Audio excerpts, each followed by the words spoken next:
Mr. President, the House of Representatives is expected to pass tonight legislation that should be very good news to Americans who care about their jobs and for Americans who care about the condition of our inland waterway systems. Inland waterway systems aren't on the front page of the United States newspapers until a lock closes or something happens and the cargo can't get down the river. Then it's big trouble, which is the case in Tennessee with the Chickamauga Lock, an old lock that the Army Corps of Engineers says could close. It's in such bad shape. And if it would, just to begin with, it would throw 150,000 heavy trucks on I-75 and disrupt the economy in all of eastern Tennessee. That same picture applies in many other parts of our country to these important waterways. In our region, it's the Mississippi and the Missouri and the Tennessee and the Ohio. But the rivers that carry so much of the heavy cargo that provides the income and the jobs for so many American families. The House of Representatives tonight is expected to enact the third part of a three-part plan that was envisioned in the American Water Works Act of 2012, which would provide a permanent long-term solution to having the kind of inland waterway system that a great country such as the United States deserves.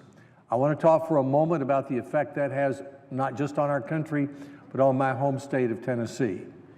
For our country, it would be hard to imagine how we could carry cars and coal and agricultural equipment from the great Midwest and the South into the rivers to be shipped overseas without the barges that carry that equipment.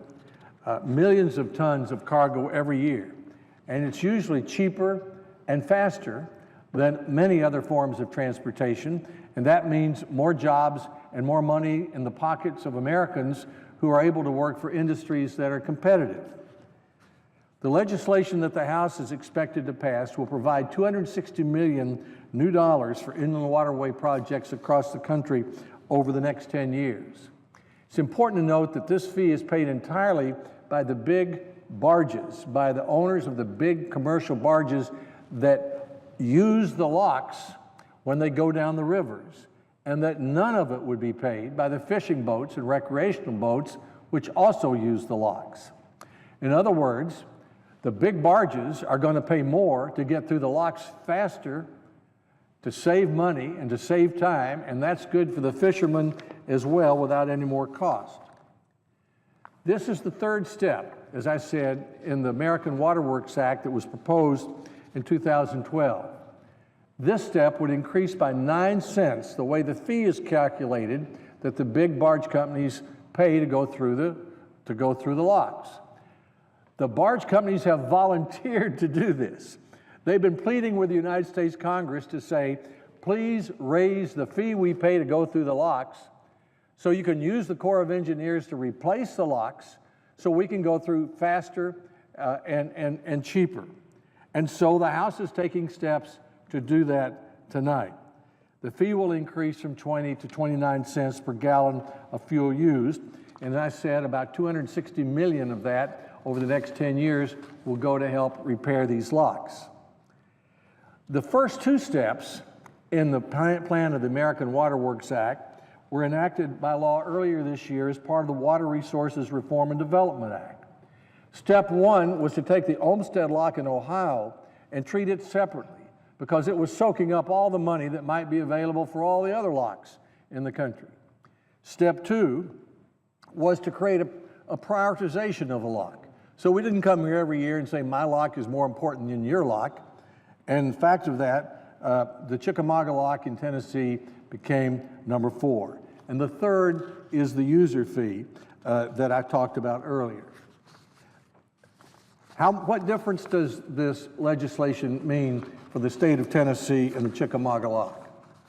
Well, for years, the Chickamauga Lock has been subject to year-by-year efforts by those of us in Congress to find a little money, to repair it, to keep it from closing, all knowing full well that if we didn't replace it, it would one day soon close.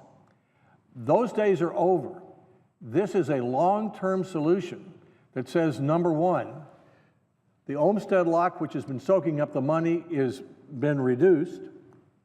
Chickamauga Lock is a fourth priority in the government, and now we have money paid by the big barge owners that, when combined with the annual appropriations, should make it possible to begin to replace Chickamauga Lock beginning in the year 2016.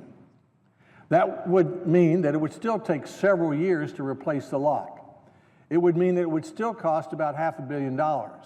But it would mean that instead of year-by-year appropriations and guessing games, that the Army Corps of Engineers can have a long-term plan and begin to do the job, and that those who are making plans to invest in our part of the region, not just in Chattanooga, but in East Tennessee, can know that if they do that the lock will be there to help provide low-cost transportation for what they manufacture and what they grow.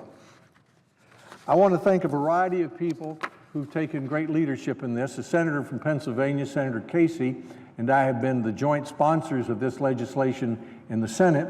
We're very hopeful that the House will do its work tonight, and that the Senate will do its work next week, and that the bill will go to the President before the end of the year, and this will be law by the end of the year. So I thank him for his leadership.